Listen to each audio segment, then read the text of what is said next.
السلام علیکم ورحمۃ اللہ وبرکاتہ.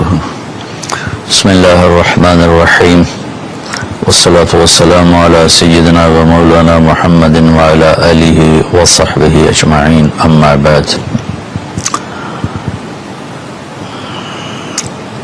شعبان کا مہینہ چل رہا ہے اور رمضان کی آمد ہے. اللہ کے محبوب صلی اللہ تعالی علیہ وسلم رجب جو پچھلا مہینہ گزرا ہے اسی سے ہی رمضان کے لیے ذہن سازی شروع فرما دیتے تھے اور یہ دعا مانگتے تھے: اللہم بارک لنا فی رجب و شعبان وبلغنا رمضان. اور ایک روایت میں بارک لنا فی رمضان بھی ہے کہ اللہ ہمارے رجب اور شعبان میں برکت عطا فرما اور ہمیں رمضان کا مہینہ نصیب فرما اور ہمارے لیے اس کو بابرکت فرما. اور شعبان میں آپ کثرت سے روزے رکھتے تھے اور اس میں 15 شعبان کے بارے میں اس کے فضائل موجود ہیں احادیث پاک میں. اور فیہا یفرق کل امر حکیم امرا من عندنا انا کنا مرسلین. سورہ دخان کی یہ آیت ہے شروع کی: حامیم الکتاب المبین انا انزلناہ فی لیلۃ مبارکۃ. تو بعض مفسرین اس سے 15 شعبان لیتے ہیں اور کچھ لیلۃ القدر لیتے ہیں. تو 15 شعبان کے روزے کا اہتمام یہ ہر دور میں اللہ کے نیک بندے اس کا اہتمام فرماتے رہے اور حدیث پاک میں بھی اس کی فضیلت آتی ہے کہ اس رات حدیث صحیح ہے: ان اللہ یطلع علی اہل الدنیا. اللہ تبارک و تعالی ساری دنیا کے انسانوں پر اس رات میں اپنی نظر کرم فرماتے ہیں اور ان کی بخشش کے فیصلے فرماتے ہیں سوائے 2 شخصوں کے: الا المشرک والمشاہن. ایک جو شرک کرنے والا ہو یعنی غیر مسلم ہے، مشرک ہے، جو ایمان سے محروم ہے، اور دوسرا مشاہن. مشاہن کون ہے؟ کینہ رکھنے والا. ایک دل کی کیفیت ہے بغض اور اس سے شدید ہے کینہ. بغض ہوتا ہے کہ مجھے کسی سے نفرت ہو گئی، اس کیفیت کا نام بغض ہے. اور کینہ اس سے شدید ہے کہ نفرت بھی ہے اور اس سے نقصان پہنچانے کا پکا ارادہ بھی ہے. اس کیفیت کو جس میں کسی کو نقصان پہنچانے کا ارادہ چل رہا ہو اسے شحنہ کہتے ہیں اور اس کیفیت والے کو مشاہن کہتے ہیں اور ہماری زبان میں اسے کینہ کہتے ہیں. تو اس رات میں اللہ تعالیٰ بخشش فرماتے ہیں. اس رات کا روزہ اللہ کے محبوب صلی اللہ تعالی علیہ وسلم رکھا کرتے تھے اور بعض روایت میں 1 سال کے صغیرہ گناہوں کی بخشش کی بھی فضیلت بیان کی گئی ہے. بہرحال ہر دور کے صالحین، علماء، صوفیاء اس روزے کا اہتمام فرماتے چلے آئے ہیں. اس رات کا اگر کچھ قیام ہو جائے اور روزہ رکھا جائے تو ہمارے اعمال میں ایک اچھے عمل کا اضافہ ہے اور ہماری نیکیوں میں اضافہ ہے. اور اس کے لیے اپنے آپ کو اگر کسی سے نفرت ہے تو پاک کیا جائے، بغض ہے تو اسے دور کیا جائے. کسی کے ساتھ ایسی دشمنی پیدا ہو گئی ہے کہ شیطان ہمیں وہاں تک پہنچا چکا ہے کہ ہم اس کو نقصان پہنچانا چاہتے ہیں، اس سے بھی اپنے آپ کو بچا لیا جائے کہ ایک دن فیصلہ اللہ تعالیٰ نے کرنا ہے. اس دن حقوق العباد کی عدالت بہت سخت ہوگی. حقوق اللہ کی عدالت میں وہ سختی نہیں ہوگی جو حقوق العباد کی عدالت میں شدت اور سختی ہوگی. لہذا کسی پر ظلم کر کے نہ مریں، کسی کا حق لے کر نہ مریں. ہمارے اوپر ظلم ہو یا ہمارا حق مارا جائے تو اس کا تو ہمیں بہت بڑا عوض اللہ اپنے خزانوں سے دے گے. لیکن ہم نے کسی پر ظلم کیا، ہم نے کسی کا حق مارا، برائی کے بدلے میں ایسی برائی کی کہ اپنی نیکیوں کو برباد کر دیا تو بہت بڑے نقصان کا سامنا کرنا پڑے گا اور وہ نقصان ابدی ہوگا. دنیا کے نقصان وقتی ہوتے ہیں، تھوڑی دیر کے لیے ہوتے ہیں. تو اس رات کے لیے کچھ جاگنے کا بھی اہتمام ہو جائے، روزہ بھی رکھ لیا جائے. اگر رمضان آ رہا ہے اس کے لیے دعا مانگی جائے. اللہ تعالی ہمارے رمضان میں برکت عطا فرمائے اور ہمیں اس کے استقبال کی اللہ تعالی ہمیں توفیق نصیب فرمائے. اپنے دل کو صاف رکھنا میرے نبی کی بہت بڑی سنت ہے۔ آپ نے حضرت انس سے فرمایا، بیٹا اپنے دل کو سب سے صاف رکھا کر، ان قدرت ان تصبح وتمسی ولیس فی قلبک غش لاحد، پوری دنیا میں بسنے والے انسانوں سے اپنے دل کو صاف رکھ۔ پھر آپ نے فرمایا یا بنی وذلک من سنت، آپ نے فرمایا میرے بیٹے یہ میری بہت بڑی سنتوں میں سے ایک سنت ہے۔ ومن احب سنتی فقد احبنی ومن احبنی کان معی فی الجنہ، جو میری اس سنت سے پیار کرے گا مجھ سے پیار کرے گا، اور جو مجھ سے پیار کرے گا وہ جنت میں میرا ساتھی ہوگا۔ تو ہم اپنے دل کو سب سے صاف کریں، ساری دنیا کے انسانوں سے اپنے دل کو صاف رکھیں، تو اللہ تعالی ہمارے ساتھ بہت آسانی اور نرمی کا معاملہ فرمائیں گے اور بہت ہی سہولت کا معاملہ ہو جائے گا۔ اللہ کو پسند ہے اس دل کو صاف رکھنا، لوگوں کے حسد سے، بغض سے، نفرت سے، کینہ سے، عداوت سے، حقارت سے۔ میرے نبی نے فرمایا کسی انسان کے برا ہونے کے لیے بس اتنا ہی کافی ہے کہ دوسروں کو حقیر جانے، بِحَسْبِ امْرِئٍ مِّنَ الشَّرِّ ان یحقر اخاہ المسلم، کسی انسان کے برا ہونے کے لیے ضروری نہیں کہ وہ بہت بڑے بڑے گناہ کر رہا ہے تو وہ برا ہے، وہ بھی برے ہیں، لیکن آپ نے فرمایا کہ کسی کے برا ہونے کے لیے اتنا ہی کافی ہے کہ اوروں کو حقیر سمجھے، اپنے آپ کو اچھا سمجھے۔ اور یہ جو لوگ تھوڑا سا شریعت کے پابند ہیں، نیکی پر چل رہے ہیں، گناہوں سے بچ رہے ہیں اور شیطان کے داؤ میں نہیں آئے، گناہوں سے پرہیز ہے، ان کو شیطان اس طرف سے مار دیتا ہے کہ وہ انہیں اپنی نیکی کے تکبر میں پھنسا دیتا ہے اور اوروں کی حقارت اور کمی اس کا شکار کر دیتا ہے۔ اس میں بہت بڑا طبقہ پھنسا ہوا ہے، پھنسے چلے جا رہے ہیں۔ اس سے اللہ تعالیٰ مجھے بھی بچائے، آپ کو بھی بچائے، سارے سننے والوں کو بچائے۔ تو ہم اس شعبان کے مہینے میں رمضان کی تیاری کریں۔ 15 شعبان کا اگر روزہ رکھا جائے تو بہت بڑی فضیلت ہے، رات کو جاگا جائے، کوئی خاص عمل کوئی نہیں 15 شعبان کا۔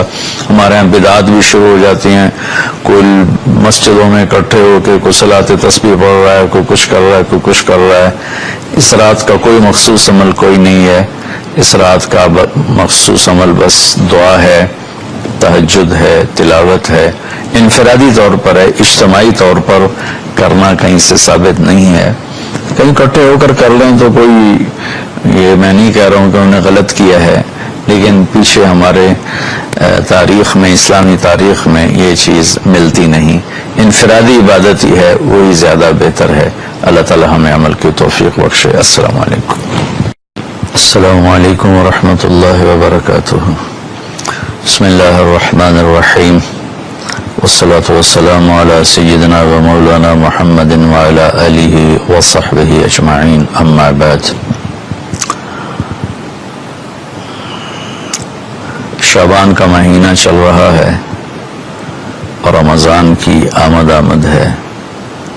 اللہ کے محبوب صلی اللہ تعالی علیہ وسلم رجب جو پچھلا مہینہ گزرا ہے اسی سے ہی رمضان کے لیے ذہن سازی شروع فرما دیتے تھے اور یہ دعا مانگتے تھے، اللہم بارک لنا فی رجب و شعبان وبلغنا رمضان، اور ایک روایت میں بارک لنا فی رمضان بھی ہے کہ اللہ ہمارے رجب اور شعبان میں برکت عطا فرما اور ہمیں رمضان کا مہینہ نصیب فرما اور ہمارے لیے اس کو بابرکت فرما۔ اور شعبان میں آپ کثرت سے روزے رکھتے تھے اور اس میں 15 شعبان کے بارے میں اس کے فضائل موجود ہیں احادیث پاک میں، اور فیہا یفرق کل امر حکیم امرا من عندنا انا کنا مرسلین، سورہ دخان کی یہ آیت ہے شروع کی، حامیم الکتاب المبین انا انزلناہ فی لیلۃ مبارکۃ۔ تو بعض مفسرین اس سے 15 شعبان لیتے ہیں اور کچھ لیلۃ القدر لیتے ہیں۔ تو 15 شعبان کے روزے کا اہتمام یہ ہر دور میں اللہ کے نیک بندے اس کا اہتمام فرماتے رہے، اور حدیث پاک میں بھی اس کی فضیلت آتی ہے کہ اس رات حدیث صحیح ہے، ان اللہ یطلع علی اہل الدنیا، اللہ تبارک و تعالی ساری دنیا کے انسانوں پر اس رات میں اپنی نظر کرم فرماتے ہیں اور ان کی بخشش کے فیصلے فرماتے ہیں سوائے دو شخصوں کے الا المشرک والمشاہن، ایک جو شرک کرنے والا ہو یعنی غیر مسلم ہے، مشرک ہے، جو ایمان سے معروم ہے، اور دوسرا مشاہن۔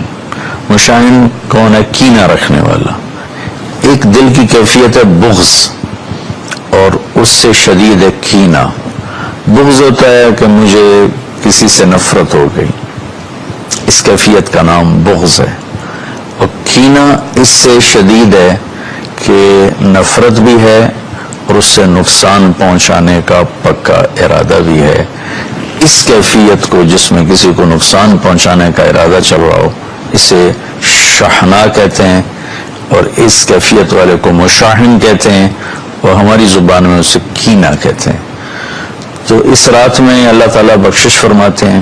اس رات کا روزہ اللہ کے محبوب صلی اللہ تعالیٰ علیہ وسلم رکھا کرتے تھے، اور بعض روایت میں 1 سال کے صغیرہ گناہوں کی بخشش کی بھی فضیلت بیان کی گئی ہے۔ بہرحال ہر دور کے صالحین، علماء، صوفیاء اس روزے کا اہتمام فرماتے چلے آئے ہیں۔ اس رات کا اگر کچھ قیام ہو جائے اور روزہ رکھا جائے تو ہمارے اعمال میں ایک اچھے عمل کا اضافہ ہے اور ہماری نیکیوں میں اضافہ ہے، اور اس کے لیے اپنے آپ کو اگر کسی سے نفرت ہے تو پاک کیا جائے، بغض ہے تو اسے دور کیا جائے، کسی کے ساتھ ایسی دشمنی پیدا ہو گئی ہے کہ شیطان ہمیں وہاں تک پہنچا چکا ہے کہ ہم اس کو نقصان پہنچانا چاہتے ہیں، اس سے بھی اپنے آپ کو بچا لیا جائے کہ ایک دن فیصلہ اللہ تعالیٰ نے کرنا ہے۔ اس دن حقوق العباد کی عدالت بہت سخت ہوگی۔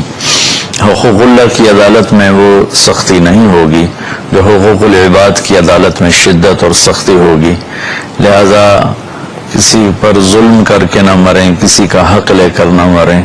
ہمارے اوپر ظلم ہو یا ہمارا حق مارا جائے تو اس کا تو ہمیں بہت بڑا عوض اللہ اپنے خزانوں سے دے گے، لیکن ہم نے کسی پر ظلم کیا، ہم نے کسی کا حق مارا، برائی کے بدلے میں ایسی برائی کی کہ اپنی نیکیوں کو برباد کر دیا، تو بہت بڑے نقصان کا سامنا کرنا پڑے گا، اور وہ نقصان ابدی ہوگا۔ دنیا کے نقصان وقتی ہوتے ہیں، تھوڑی دیر کے لیے ہوتے ہیں۔ تو اس رات کے لیے کوئی جاگنے کا بھی اہتمام ہو جائے، روزہ بھی رکھ لیا جائے، اگر رمضان آ رہا ہے اس کے لیے دعا مانگی جائے، اللہ تعالی ہمارے رمضان میں برکت عطا فرمائے اور ہمیں اس کے استقبال کی اللہ تعالی ہمیں توفیق نصیب فرمائے۔ اپنے دل کو صاف رکھنا میرے نبی کی سب بہت بڑی سنت ہے۔ آپ نے حضرت انس سے فرمایا، بیٹا اپنے دل کو سب سے صاف رکھا کر، ان قدرت ان تصبح وتمسی ولیس فی قلبک غش لاحد، پوری دنیا میں بسنے والے انسانوں سے اپنے دل کو صاف رکھ۔ پر آپ نے فرمایا بنی وذالک من سنت، آپ نے فرمایا میرے بیٹے یہ میری بہت بڑی سنتوں میں سے ایک سنت ہے۔ ومن احب سنتی فقد احبنی ومن احبنی کان معی فی الجنہ، جو میری اس سنت سے پیار کرے گا مجھ سے پیار کرے گا، اور جو مجھ سے پیار کرے گا وہ جنت میں میرا ساتھی ہوگا۔ تو ہم اپنے دل کو سب سے صاف کریں، ساری دنیا کے انسانوں سے اپنے دل کو صاف رکھیں، تو اللہ تعالی ہمارے ساتھ بہت آسانی اور نرمی کا معاملہ فرمائیں گے اور بہت ہی سہولت کا معاملہ ہو جائے گا۔ اللہ کو پسند ہے اس دل کو صاف رکھنا، لوگوں کے حسد سے، بغض سے، نفرت سے، کینہ سے، عداوت سے، حقارت سے۔ میرے نبی نے فرمایا کسی انسان کے برا ہونے کے لیے بس اتنا ہی کافی ہے کہ دوسروں کو حقیر جانے، بِحَسْبِ امْرِئٍ مِّنَ الشَّرِّ ان یحقر اخاہ المسلم، کسی انسان کے برا ہونے کے لیے ضروری نہیں کہ وہ بہت بڑے بڑے گناہ کر رہا ہے تو وہ برا ہے، وہ بھی برے ہیں، لیکن آپ نے فرمایا کہ کسی کے برا ہونے کے لیے اتنا ہی کافی ہے کہ اوروں کو حقیر سمجھے، اپنے آپ کو اچھا سمجھے۔ اور یہ جو لوگ تھوڑا سا شریعت کے پابند ہیں، نیکی پر چل رہے ہیں، گناہوں سے بچ رہے ہیں اور شیطان کے داؤ میں نہیں آئے، گناہوں سے پرہیز ہے، ان کو شیطان اس طرف سے مار دیتا ہے کہ وہ انہیں اپنی نیکی کے تکبر میں پھنسا دیتا ہے اور اوروں کی حقارت اور کمی اس کا شکار کر دیتا ہے۔ اس میں بہت بڑا طبقہ پھنسا ہوا ہے، پھنسے چلے جا رہے ہیں۔ اس سے اللہ تعالیٰ مجھے بھی بچائے، آپ کو بھی بچائے، سارے سننے والوں کو بچائے۔ تو ہم اس شعبان کے مہینے میں رمضان کی تیاری کریں۔ 15 شعبان کا اگر روزہ رکھا جائے تو بہت بڑی فضیلت ہے، رات کو جاگا جائے۔ کوئی خاص عمل کوئی نہیں 15 شعبان کا۔ ہمارے ہاں بدعات بھی شروع ہو جاتی ہیں، کوئی مسجدوں میں اکٹھے ہو کے کوئی صلاۃ تسبیح پڑھ رہا ہے، کوئی کچھ کر رہا ہے، کوئی کچھ کر رہا ہے۔ اس رات کا کوئی مخصوص عمل کوئی نہیں ہے۔ اس رات کا مخصوص عمل بس دعا ہے، تہجد ہے، تلاوت ہے، انفرادی طور پر ہے، اجتماعی طور پر کرنا کہیں سے ثابت نہیں ہے۔ کہیں اکٹھے ہو کر کر لیں تو کوئی، یہ میں نہیں کہہ رہا ہوں کہ انہوں نے غلط کیا ہے، لیکن پیچھے ہمارے تاریخ میں، اسلامی تاریخ میں یہ چیز ملتی نہیں۔ انفرادی عبادت ہی ہے، وہی زیادہ بہتر ہے۔ اللہ تعالی ہمیں عمل کی توفیق بخشے۔ السلام علیکم۔ مزید اچھی ویڈیوز کے لیے مسلم ٹیوب چینل کو سبسکرائب اور ساتھ بیل کے آئیکن پر کلک کرنا نہ بھولیے گا تاکہ نئی ویڈیوز آپ دیکھ سکیں سب سے پہلے۔